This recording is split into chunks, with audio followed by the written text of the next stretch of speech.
Hello viewers, আজকের আলোচনার বিষয় হচ্ছে কোনো নারীর গায়ে যদি কেউ আক্রমণ করে বা হাত দেয়, অথবা কোনো নারীর পরনে যদি কাপড় যদি টানা হেঁচড়া করে, অথবা নারীর যদি কাঁধে যদি কোনো ব্যাগ থাকে সেটা যদি টানা হেঁচড়া করে, এটি অপরাধ হবে কি না, এবং এই ধরনের অপরাধ হলে কী ধরনের শাস্তি হবে, এবং কোন ধারায় কোন আইনে এই মামলাটি হয়, এই বিষয় নিয়ে বিস্তারিত আলোচনা করব। সাথে থাকুন, আমি অ্যাডভোকেট সরল কুমার রায়, সুপ্রিম কোর্ট বাংলাদেশ। আজকের আলোচনার বিষয় হচ্ছে কোনো নারীর শালীনতা নিয়ে যদি কোনো বা অপমান অথবা অসম্মান বা তার লজ্জা যদি নষ্ট করা হয়, সে বিষয় নিয়ে আলোচনা করি। এটাকে বলা হয় আউটরেজ অফ মডেস্টি। এটা সম্পর্কে বলা আছে সেকশন 354 অফ পিনাল কোড 1860। এখানে বলা আছে যদি কোনো নারীর শালীনতা নষ্ট করা হয় অথবা নারীর যদি লজ্জা ভঙ্গ করা হয় বা অপমানিত করা হয়, কিভাবে করা হয়। একটি হচ্ছে অ্যাসল্ট আর একটি হচ্ছে ক্রিমিনাল ফোর্স। এবং অ্যাসল্ট এবং ক্রিমিনাল ফোর্সের দুটি সেকশনের যে ইনগ্রিডিয়েন্টসগুলো রয়েছে, যদি সেটাকে আমরা কম্পেয়ার করে এই উপাদানগুলো পাই, সেক্ষেত্রে সেকশন 354 অফ পিনাল কোড 1860 অনুসারে সেই ব্যক্তির বিরুদ্ধে মামলাটি করা যেতে পারে। কোনো পুরুষের বিরুদ্ধে এই ধরনের মামলা হতে পারে, অথবা কোনো নারী যদি আরেকজন নারীর গায়ে হাত দেয় অথবা শালীনতা নষ্ট করে, অথবা নারীর যে পরনে কাপড় চোপড় আছে সেটাও যদি টানা হেঁচড়া বা ছেড়ে ফেলে, সেক্ষেত্রেও কিন্তু একজন নারী আরেকজন নারীর বিরুদ্ধে এই আইনে বা এই ধারা অনুসারে মামলাটি করতে পারবে। তাহলে আমরা জানব যে এই ধারায় মামলাটি হতে গেলে কী ধরনের ইনগ্রিডিয়েন্টসগুলো থাকতে হবে। প্রথমত, যে কোনো বয়সের নারী, মেয়ে, মহিলা এই ধরনের হতে পারে। একটি হচ্ছে ইন্টেনশন আর একটি হচ্ছে নলেজ। যদি ইন্টেনশন এবং নলেজ থাকে, যেটাকে বলা যেতে পারে যে আউটরেজ অফ মডেস্টি, অর্থাৎ একটি নারীর যে সম্মান আছে সেটা যদি হানি করা হয়।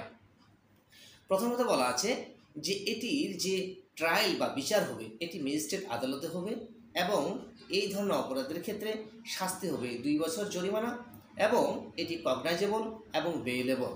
তাহলে আমরা জানলাম যে যদি এই সেকশন 354 অফ পিনাল কোড 1860 অনুসারে যদি একটি মামলা করতে হয় কোনো পুরুষের বিরুদ্ধে, অথবা একজন নারী যদি আরেকজন নারীর বিরুদ্ধে এই ধরনের এলিগেশনটা আনে, সেক্ষেত্রে প্রাইমা ফেসে থাকতে হবে। অনেক সময় দেখা যায় যে কোনো পুরুষের বিরুদ্ধে এই ধরনের এফআইআরটি লস করা হয়, অর্থাৎ থানায় যে মামলাটি দায়ের করা হয় তাকে বলা যেতে পারে lodge the FIR against the accused.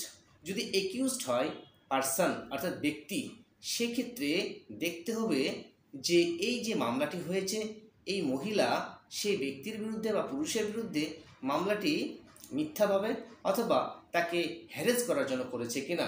যদি এই ধরনের মিথ্যা মামলা করা হয়, সেক্ষেত্রে এই মামলাটির বিরুদ্ধে যে আসামি রয়েছেন সে ব্যক্তি হাইকোর্ট ডিভিশনে এসে কোয়াশমেন্টের জন্য আবেদন করতে পারেন, অর্থাৎ কোয়াশিং দ্য এফআইআর যেটাকে আমরা বলি। কারণ একটি মামলা যদি মিথ্যা হয় অথবা শুধু যদি হয়রানি করার উদ্দেশ্যে যদি মামলাটি করা হয়, সেক্ষেত্রেও কোয়াশিংয়ের জন্য হাইকোর্ট ডিভিশনে আসা যায়।